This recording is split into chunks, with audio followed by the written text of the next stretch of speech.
ನಮಸ್ಕಾರ ವೀಕ್ಷಕರೇ, ನಾನು ನಿಮ್ಮ ಗುರು ಪರೀಟ್. ಜಗತ್ತಿನಲ್ಲಿ ಸರ್ವಶ್ರೇಷ್ಠವಾದಂಥ ಒಬ್ಬ ವ್ಯಕ್ತಿ ಅಂದರೆ ಅದು ತಾಯಿ. ಆ ತಾಯಿ ಬಗ್ಗೆ ಒಂದೆರಡು ಮಾತುಗಳನ್ನು ನಾನು ಹೇಳಬೇಕಂತ ಬಯಸಿದ್ದೀನಿ.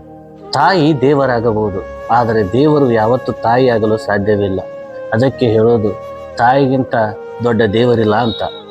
ನವಮಾಸ ನೋವುಂಡು ನಮ್ಮನ್ನು ಬೆಳೆಸಿದವಳು, ನಮಗೆ ಜನ್ಮವ ನೀಡಿ ತಾ ಮರುಜನ್ಮವ ಪಡೆದವಳು, ಹೊತ್ತು ಹೆತ್ತು ತುತ್ತು ಕೊಟ್ಟು ಮುತ್ತು ನೀಡಿ ನಗಿಸಿದವಳು. ಅಲ್ಲಿ ಇಲ್ಲಿ ದೇವರಿಲ್ಲ, ಹೇಳೋರ್ಯಾರು ನೋಡೇ ಇಲ್ಲ. ತಾಯಿಗಿಂತ ದೊಡ್ಡ ದೇವರೇ ಇಲ್ಲ. ಬಂಧುಗಳೇ, ಅಂಥ ಶ್ರೇಷ್ಠ ವ್ಯಕ್ತಿತ್ವ ಹೊಂದಿದ ತಾಯಿಯ ಸ್ಥಾನ ಬಹಳ ಅಮೂಲ್ಯವಾದದ್ದು. ತಾಯಿ ಮನೆಯ ಮೊದಲ ಗುರುವಾಗಿ ನಮ್ಮನ್ನು ಜಗತ್ತಿಗೆ ಪರಿಚಯಿಸುವ ಒಂದು ಅದ್ಭುತವಾದ ಶಕ್ತಿ.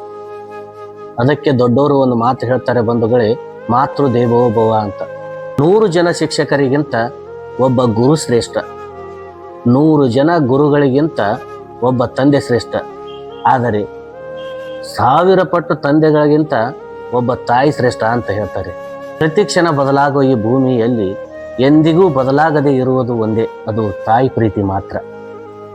ಸದಾ ನಮ್ಮ ಏಳಿಗೆಯನ್ನು ಬಯಸುವ ಆ ತಾಯಿ ಎಂದಿಗೂ ತನ್ನ ಸ್ವಾರ್ಥಕ್ಕೋಸ್ಕರ ಎಂದೂ ವಿಚಾರ ಮಾಡುವುದಿಲ್ಲ.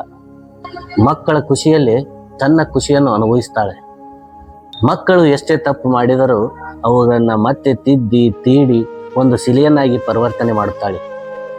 ತಾಯಿ ಮಕ್ಕಳಿಗೋಸ್ಕರ ತನ್ನ ಇಡೀ ಸರ್ವಸ್ವವನ್ನೇ ತ್ಯಾಗ ಮಾಡಿರುತ್ತಾಳೆ. ಆದರೆ ಈಗಿನ ಕಾಲದ ಮಕ್ಕಳು ತಮ್ಮ ಬೆಳೆದ ತಕ್ಷಣ, ತಮ್ಮ ಕಾಲ ಮೇಲೆ ನಿಂತ್ಕೊಂಡ ತಕ್ಷಣ ಕೆಲವು ತಂದೆ ತಾಯಿಗಳನ್ನು ವೃದ್ಧಾಶ್ರಮಕ್ಕೆ ಸೇರಿಸೋದನ್ನು ನಾವು ಕಂಡಿದ್ದೀವಿ, ನೋಡಿದ್ದೀವಿ ಕೂಡ. ಮಕ್ಕಳು ಮೊಮ್ಮಕ್ಕಳ ಜೊತೆ ಕಾಲ ಕಳೆಯಬೇಕನ್ನೋ ಆ ತಾಯಿಯ ಆಸೆ ಇಳಿ ವಯಸ್ಸಿನಲ್ಲಿ ಎಲ್ಲ ನುಚ್ಚು ನೂರಾಗಿ ಬಿಡುತ್ತೆ. ಈ ಕಷ್ಟ ಅನುಭವಿಸುವ ತಾಯಿಯ ಕರಳು ಎಷ್ಟು ನೋವು ಪಡಬಹುದು. ತಾಯಿ ಆದವಳು ಪದೇ ಪದೇ ಸಿಗುವ ವಸ್ತು ಅಲ್ಲ ಬಂಧುಗಳೇ. ಒಮ್ಮೆ ಅವಳನ್ನು ಕಳ್ಕೊಂಡ್ರೆ ಜೀವನ ಪೂರ್ತಿ ನಾವು ಮರಗಬೇಕಾಗತ್ತೆ.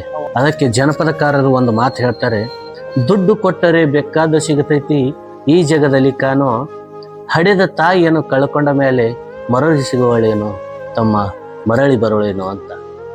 ಅದಕ್ಕೆ ಈ ಜಗತ್ತಲ್ಲಿ 10 ದೇವರನ್ನು ಪೂಜಿಸುವ ಬದಲು ಒಬ್ಬ ಹೆತ್ತ ತಾಯಿಯನ್ನು ಪೂಜಿಸುವಂತ ಹೇಳುತ್ತಾ ಇವತ್ತಿನ ಈ ಮಾತನ್ನು ನಾನು ಇಲ್ಲಿಗೆ ಮುಗಿಸ್ತಾ ಇದ್ದೀನಿ. ಎಲ್ಲ ನಮಸ್ಕಾರ ಬಂಧುಗಳೇ.